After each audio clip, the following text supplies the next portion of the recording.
Sun news நேயர்கள் அனைவருக்கும் வணக்கம். Welcome to auto spot. இன்னைக்கு நம்ம எங்க இருக்கோம்னு பார்த்தோம்னா புத் இன்டர்நேஷனல் ரேசிங் சர்க்யூட்ல தான் இருக்கோம். இங்க என்னப்பா நீ பண்றேன்னு கேட்டோம்னா, ஸ்கோடா அவங்களோட பிரீமியம் காரான ஆக்டேவியா RS 2025 மாடல் லான்ச் பண்ணாங்க. லான்ச் பண்ண வெறும் 20 நிமிஷத்துல அவங்களோட 100 யூனிட் காரையும் வித்து தீத்துட்டாங்கன்னே சொல்லலாம். அந்த காரோட டிரைவ் எக்ஸ்பீரியன்ஸ்க்காக தான் இந்த ரேஸ் ட்ராக்குக்கு நம்ம வந்திருக்கோம். இந்த காரோட டிரைவ் எக்ஸ்பீரியன்ஸ் எப்படி இருக்கு, இந்த கார்ல என்னென்ன ஃபீச்சர்ஸ் பண்ணியிருக்காங்க, வாங்க எல்லாத்தையும் முழுசா பார்ப்போம். நான் உங்க வால்டர், இது உங்க ஆட்டோ ஸ்பாட்.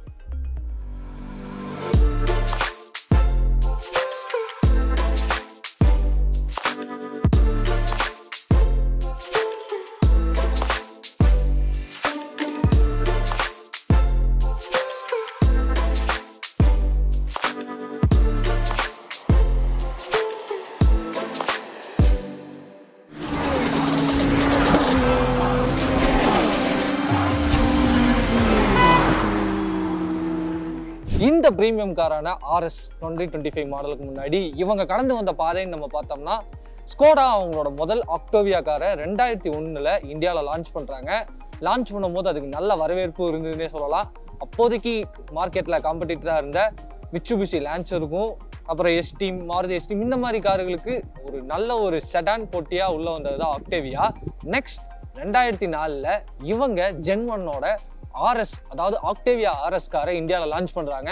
அதுக்கும் நல்ல வரவேற்பு கட்டுதுன்னே சொல்லலாம். இந்த RS அப்படின்ற வார்த்தை என்னன்னு கேட்டோம்னா, ரேசிங் ஸ்போர்ட் அப்படின்றத வெளிப்படுத்தணுன்றதுக்காக ஒரு செடான் காரை ஒரு ரேசிங் கார் மாதிரி அவங்க கிரியேட் பண்ணியிருந்தாங்க. அதுவும் நல்ல விஷயமா தான் அந்த டைமில் வந்து பேசப்பட்டது. அடுத்து ஒரு பல வருடங்கள் கேப்புக்கு அப்புறம் 2011 ஆக்டேவியா RSன்ற இந்த காரை லாரா RSன்ற ஒரு புது பேரில் வந்து லான்ச் பண்ணாங்க. பட் அதோட பார்ன் அண்ட் பர்ட்-அப்பில் அது ஆக்டேவியாவோட ஒரு லைனப்பில் தான் வருதுன்னே சொல்லலாம். இந்த லாரா RS காருமே நல்ல வரவேற்பு பெற்றுச்சு அந்த டைமில் மார்க்கெட்டில். நெக்ஸ்ட் 2017 ஸ்கோடா என்ன பண்ணுறாங்கன்னா, அவங்க ஆக்டேவியான்ற பேரை ரீட்டைன் பண்ணி லாரான்றதை வந்து மாற்றி ஜென் 2 ஆக்டேவியா RSஐ வந்து 2017 லான்ச் பண்ணாங்க. அதுக்கும் நல்ல வரவேற்பு பெற்றுதுன்னே சொல்லலாம். அதுக்கடுத்து நம்ம எல்லாத்துக்குமே ஊரே பயப்பட்ட கொரோனா காலகட்டத்தில், அதாவது 2020 அவங்க ஆக்டேவியா RS 245ன்ற காரை வந்து லான்ச் பண்ணுறாங்க. ஒரு நம்பர் சீரீஸில் ஆக்டேவியா RSஆ வந்து அவங்க வந்து லான்ச் பண்ணியிருந்தாங்க 2020. ஃபைனலாக இப்போ 2025 அவங்களோட ப்ரீமியம் காரான ஸ்கோடா ஆக்டேவியா RS, அதாவது 2025 மாடலில் ஒரு சில நல்ல அப்கிரேட்ஸோட லான்ச் பண்ணியிருக்கிறாங்க. இதுக்கு முன்னாடி இருந்த காருக்கும் இதுக்கும் நிறைய ஃபீச்சர்ஸ் அவங்க மாற்றிருக்காங்க. அதெல்லாம் என்னென்னன்றதை வாங்க முழுசா பார்ப்போம். அப்படியே இந்த காரோட என்ஜின் அண்ட் பவர் டைன்ஸை பத்தி பார்த்தோம்னா, 2 litre turbo petrol engine use பண்ணியிருக்காங்க. 260 பவர் PS-உம் 370 நியூட்டன் மீட்டர் டார்க்கும் இந்த என்ஜின் ப்ரொவைட் பண்ணுது. இது கூட நமக்கு டிரான்ஸ்மிஷனுக்கு 7 ஸ்பீட் டூயல் கிளட்ச் ஆட்டோமேஷன் நமக்கு ப்ரொவைட் பண்ணியிருக்காங்க. ஸோ இந்த டிரான்ஸ்மிஷன்ல நமக்கு எந்த வித பவர் லாஸும் இருக்காதுன்னு நம்மளால சொல்ல முடியும். அண்ட் ஃபைனலி இந்த கார் ஒரு ஃப்ரண்ட் வீல் டிரைவ் சிஸ்டம்ல ரெடி பண்ணியிருக்காங்கன்னே சொல்லலாம். என்னப்பா RSன்னு சொல்லிட்டு பர்ஃபார்மன்ஸை பத்தி சொல்லாம போறியே நீங்க கேக்குறது எனக்கும் கேக்குது. அது இல்லாம எப்படி இந்த கார் 0 to 100 ஜஸ்ட் 6.4 செகண்ட்ல கிராஸ் பண்ணுதுன்னு நம்மளால சொல்ல முடியும். அண்ட் இதோட டாப் ஸ்பீட் 250 km/h வரைக்கும் இந்த கார்ல நம்மளால ரீச் பண்ண முடியும். டெக்னிக்கலி ஸ்ட்ராங்கான கார் ரெடி ஆயிடுச்சு. நெக்ஸ்ட் டிசைன் எப்படி இருக்குன்றத பாத்துருவோம். 19 இன்ச்சஸ்ல அலாய் வீல்ஸ், RSக்கு ஏத்த மாதிரி sporty bumpers, rear spoiler, twin exhaust, aerodynamic design சும்மா மிரட்டி விட்டுருக்காங்க ஸ்கோடா. கலர் ஆப்ஷன்ஸை பொறுத்த வரைக்கும் நமக்கு 5 கலர் வேரியன்ட்ல கொடுத்துருக்காங்க. இன்டீரியர் கம்ஃபர்ட்டை பத்தி பார்த்தோம்னா, லெதர் ஃபினிஷ்ல ஸ்போர்ட்டி சீட்ஸ் கொடுத்துருக்காங்க. அதை இன்னுமே ஸ்போர்ட்டியரா ஃபீல் பண்றதுக்கு அங்கங்க ரெட் கான்ட்ராஸ்ட்ல ஸ்டிச்சிங் கொடுத்துருக்காங்க. லுக்ஸ் வைஸ் நல்லா இருக்குன்னே சொல்லலாம். கம்ஃபர்ட்டை பத்தி பார்த்தோம்னா, நமக்கு power adjustable seat both rider and co டிரைவருக்கு கொடுத்திருக்காங்க. கூட நமக்கு பிரீமியம் ஃபீச்சரான memory adjustable seat, weather controls, massage option both rider and co டிரைவருக்கு ப்ரொவைட் பண்ணியிருக்காங்க. இன்ஃபர்டெயின்மெண்ட் பத்தி பார்த்தோம்னா 12.9 இன்ச்சஸ்ல டச் ஸ்கிரீன் ப்ரொவைட் பண்ணியிருக்காங்க. இது கூட வெர்ச்சுவல் காக்பிட், ஹெட் அப் டிஸ்பிளே, ஆம்பியன்ட் லைட்டிங் சும்மா பார்த்து செதுக்கி இருக்கிறாங்க Skoda. And my personal favourite, sedan கார்ல ஒரு 600 லிட்டர் பூட் ஸ்பேஸ்ன்றது ரொம்ப நல்ல ஃபீச்சராகவே நம்மளால பார்க்க முடியுது. அதை 1555 லிட்டர்ஸ் வரைக்கும் எக்ஸ்பேண்ட் பண்ணிக்க முடியும். எப்படின்னா, ரியர் சீட்டை ஃபோல்ட் பண்ணி வச்சோம்னா நமக்கு அந்த பூட் ஸ்பேஸ் ஆக்சஸ் பண்ணிக்க முடியும். நம்ம ஏகே அடிக்கடி சொல்ற ஒரு விஷயம் தான், race cars are built for driver சேஃப்டின்றத ஸ்கோடா பக்காவா ஃபாலோ பண்ணியிருக்காங்க. 10 air bag, adaptive cruise control, autonomous emergency braking, lane assist, blind spot detection, சேஃப்டியில எந்த குறையும் இல்லாம ரெடி பண்ணி இருக்கிறாங்க ஸ்கோடா. டெக்னிக்கலா நமக்கு ஸ்ட்ராங்கான காரை ப்ரொவைட் பண்ணியிருக்கிறாங்க ஸ்கோடா. பிராக்டிக்கலா அது எப்படி இருக்குன்றத வாங்க இந்த ரேஸ் ட்ராக்ல டிரைவ் பண்ணிட்டு வந்து டிஸ்கஸ் பண்ணுவோம்.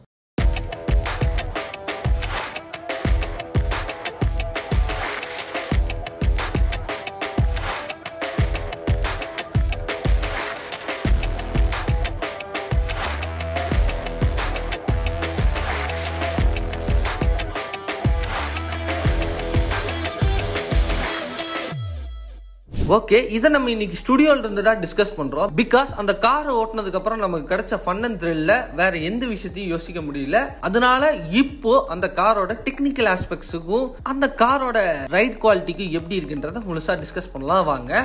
காரோட பவர் அண்ட் டார்க் நம்ம டிரைவ் பண்ண ஒரு சிங்கிள் ஆக்சிலேட்டர் பவர்லயும் நம்மளால ஃபீல் பண்ண முடிஞ்சுன்னே சொல்லலாம். ஒரு கார்னரிங்க்கு அப்புறம் பிரேக் பண்ணி நம்ம அந்த ஆக்சிலேட்டர்ல நம்ம காலை வைக்கும் போதும் அந்த பவர் ட்ரெயின் நம்மள பூஸ்ட் பண்ற விதமே ரொம்ப நல்லா இருந்ததுன்னே சொல்லலாம். இவங்க இந்த கார்ல பண்ண அந்த low riding height plus sporty suspension அதோட ஒர்க் ஹை அண்ட் ஸ்பீட் ஸ்டெபிலிட்டியில நமக்கு பயங்கர கான்ஃபிடன்ஸ் தருதுன்னே சொல்லலாம்.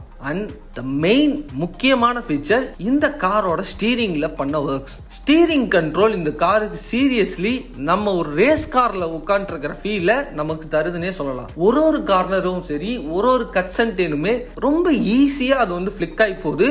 அது உண்மையிலேயே இந்த ஆக்டோவியாவை வேற லெவலுக்கு எடுத்துட்டு போகுதுன்னே சொல்லலாம். பிரேக்கிங்கை பொறுத்த வரைக்கும் ஒரு சப்ஜெக்டிவான விஷயமா தான் இருக்கு. நாங்க டிரைவ் பண்ண ரேஸ் ட்ராக்ல எங்களுக்கு நல்ல பிரேக்கிங்ஸ் தான் அந்த கார் பண்ணுச்சு. பிகாஸ் எங்களை சுத்தி இந்த என்விரான்மெண்ட் பிளஸ் டயர் பிரஷர் அதோட டயருக்கு ஏத்த ஒரு ஹீட் மேனேஜ்மெண்ட்ல அந்த பிரேக்கிங் நல்லா பண்ணுச்சுன்னே சொல்லலாம். இந்த கார் ஒரு பர்ஃபார்மன்ஸ் ஓரியன்டட் கார்ன்றதுனால நம்ம டயர் பிரஷர் எவ்வளவு மெயின்டைன் பண்றோம், அந்த டயரோட ஹீட் எவ்வளவு இருக்குன்றத பொறுத்து நமக்கான பிரேக்கிங் குவாலிட்டி கிடைக்குது. அதை மட்டும் நம்ம மனசுல வச்சு இந்த காரை டிரைவ் பண்ணா கொஞ்சம் நல்ல விஷயமா இருக்கும்னு என்னால சொல்ல முடியும். ஏரோடைனமிக்ஸ்ல பண்ண இவங்க ஒர்க் ரொம்ப நல்லா இருக்குன்னே சொல்லலாம். ஸ்பாய்லர்ஸா இருக்கட்டும், சின்ன சின்ன டயர் வென்ஸ்ல குட்டி குட்டி கேப்ஸ்ல அவங்க பண்ண ஏரோடைனமிக் விஷயம் காரோட மொத்த பாடி ரோலையும் கம்மி பண்ணிருக்குன்னு நம்மளால டிரைவ் பண்ணும்போது ஃபீல் பண்ண முடியுது. ட்ராக் வைஸ்ல ஓகேப்பா, பிராக்டிகல் வைஸ்ல எப்படின்னு நம்மளால பார்த்தோம்னா இதுக்கும் என்னால உங்களுக்கு பதில் சொல்ல முடியும். ஃபர்ஸ்ட் பிராக்டிக்கல் வைஸ்ல நமக்கு இவ்வளோ நல்ல ஒரு பூட் ஸ்பேஸ் கொண்ட ஒரு செடான் கார் ஸ்கோடா சைட்ல இருந்து ப்ரொவைட் பண்ணியிருக்கிறது நல்ல விஷயமா என்னால கன்சிடர் பண்ண முடியுது. என்னதான் இது ஒரு பர்ஃபார்மன்ஸ் காரா இருந்தாலும் இதோட ஸ்டீரிங் நம்ம டே டு டே லைஃப்ல இவ்வளோ ஃபிளிக்கபிலிட்டியா இருக்கும் போது நம்மளால ஈஸியா சிட்டி டிராபிக்கை வந்து கண்ட்ரோல் பண்ணி ஈஸியா மூவ் பண்ண முடியும். அதோட சஸ்பென்ஷன் ஒர்க்கை நமக்கு சிட்டி டிரைவ்ல கொடுத்தாங்கன்னா ரொம்ப நல்ல விஷயமா என்னால கன்சிடர் பண்ண முடியுது. நெக்ஸ்ட் இதோட பிரீமியமான ஸ்போர்ட்டி இன்டீரியர்ஸ், அதாவது இந்த சீட்ஸ், இந்த காக்பிட்டோட டிசைன்ஸ் எல்லாமே ரொம்ப நல்லா இருக்குன்னே சொல்லலாம். ஒரு டெக்லோடரான கார்ல இது ஒரு பாசிட்டிவான விஷயம்னு என்னால சொல்ல முடியுது. என்னப்பா இதுல நிறைகள் மட்டும் இருக்கான்னு கேட்டோம்னா ஒரு சில குறைகளும் இருக்கு. இந்த கார் முழுக்க ஒரு இம்போர்ட்டட் காரா தான் இந்தியால அவங்க லான்ச் பண்ணிருக்காங்க. அதாவது என்னன்னா இம்போர்ட் பண்ணி இங்க அசம்பிள் பண்ற காருன்றதுனால நமக்கு மெயின்டெனன்ஸ் கொஞ்சம் அதிகமாவே இருக்கும். இது ஒரு பர்ஃபார்மன்ஸ் ஓரியன்டட் காருன்றதுனால நமக்கு ட்ராக்ல ஓட்டும் போது ரைட் அண்ட் டியர்ல நமக்கு இன்னும் சர்வீஸ் காஸ்ட் கொஞ்சம் அதிகமாகுன்றத நம்ம மனசுல வச்சுக்க முடியுது. நெக்ஸ்ட் இது ஒரு 100 கார் ஒரு லிமிடெட் காரா லான்ச் பண்ணது கொஞ்சம் நமக்கு வருத்தம் அளிக்குதுன்னே சொல்லலாம். இது இன்னும் கொஞ்சம் அதிகப்படுத்தி இருந்தாங்கன்னா இன்னுமே நிறைய மக்களை ரீச் பண்ணி இருக்குன்றத எங்களோட சைட்ல நாங்க சொல்ல முடியும். ஓகேப்பா, இந்த காரோட பிரைசிங் என்னன்னு பார்த்தோம்னா அரௌண்ட் 55 lakhs எக்ஸ்ஷோரூம் பிரைஸ்ல கோட் பண்ணி இருக்காங்க இந்தியாவை பொறுத்த வரைக்கும். நீங்க இந்த காரை பத்தி என்ன நினைக்கிறீங்க? ஸ்கோடா இந்த கார்ல வேற என்ன அப்டேட்ஸ் எல்லாம் கொடுத்திருக்கலாம்? இந்த ஆக்டோவியா RS 2025 பத்தி நீங்க என்ன நினைக்கிறீங்கன்றத கமெண்ட் செக்ஷன்ல சொல்லுங்க. மேலும் இதே போல விஷயங்களை தெரிஞ்சுக்க சன் ஆட்டோ ஸ்பாட்டை தொடர்ந்து பாருங்க. நன்றி.